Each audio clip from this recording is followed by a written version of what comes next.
2 പ്രാവശ്യം അവർ വന്നു വീട് ജപ്തി ചെയ്യാൻ വേണ്ടി. ചെയ്യും എന്ന് പറഞ്ഞ് ഇങ്ങനെ നിന്നോ. സ്തോത്രം. ഫെഡറൽ ബാങ്കിന് മുമ്പിൽ വരുമ്പോൾ കൈ അങ്ങോട്ടിട്ടിട്ട് ഞാൻ ആ ബാങ്കിനെ അനുഗ്രഹിക്കുമായിരുന്നു. അങ്ങനെ പോകുമ്പോഴും വരുമ്പോഴും ആ ബാങ്കിനെ അനുഗ്രഹിക്കും. ഞാൻ യേശുവിനെ അറിഞ്ഞ് ഇന്നപ്പോഴത്തേന് എൻ്റെ പ്രശ്നം ഭയങ്കര രൂക്ഷമായി. എൻ്റെ വീട് ജപ്തി ചെയ്യാനുള്ള 2 പ്രാവശ്യം അവർ വന്നു വീട് ജപ്തി ചെയ്യാൻ വേണ്ടി. ചെയ്യും എന്ന് പറഞ്ഞ് ഇങ്ങനെ നിന്നോ. സ്തോത്രം. ഞാൻ അതിനു മുമ്പേ ഞാൻ ലോൺ എടുത്ത് ഫെഡറൽ ബാങ്കിന് മുമ്പിൽ കൂടെ പോകുമ്പോൾ, അന്ന് കാറൊന്നുമില്ല, കാറൊക്കെ പോയി, ലൈൻ ബസ്സിൽ ഇങ്ങനെ പോകുമ്പോൾ ഫെഡറൽ ബാങ്കിന് മുമ്പിൽ വരുമ്പോൾ കൈ അങ്ങോട്ടിട്ടിട്ട് ഞാൻ ആ ബാങ്കിനെ അനുഗ്രഹിക്കുമായിരുന്നു. അങ്ങനെ പോകുമ്പോഴും വരുമ്പോഴും ആ ബാങ്കിനെ അനുഗ്രഹിക്കും. ഇവിടെ ഇരിക്കുന്ന ആരെങ്കിലും ചെയ്തിട്ടുണ്ടോ? ഉണ്ടെങ്കിലും ഒന്ന് കൈവയ്ക്കേ. ഒരുത്തരില്ലെന്ന് എനിക്കറിയാം. നിങ്ങളെ ബാങ്ക് കാണുമ്പോൾ നശിച്ചു പോകാൻ എന്ത് കഷ്ടകാലത്തിനാണെന്നോ അവിടെ പോയി ഞാൻ ഈ ലോൺ എടുത്തത്.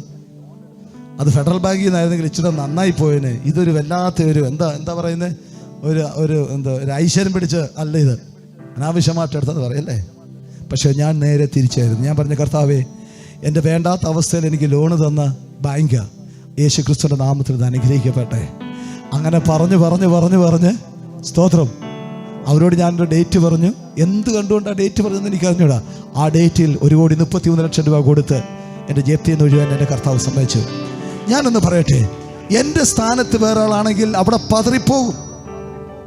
അത്രയും നാളത്തെ വിശ്വാസം അവസാനിക്കും.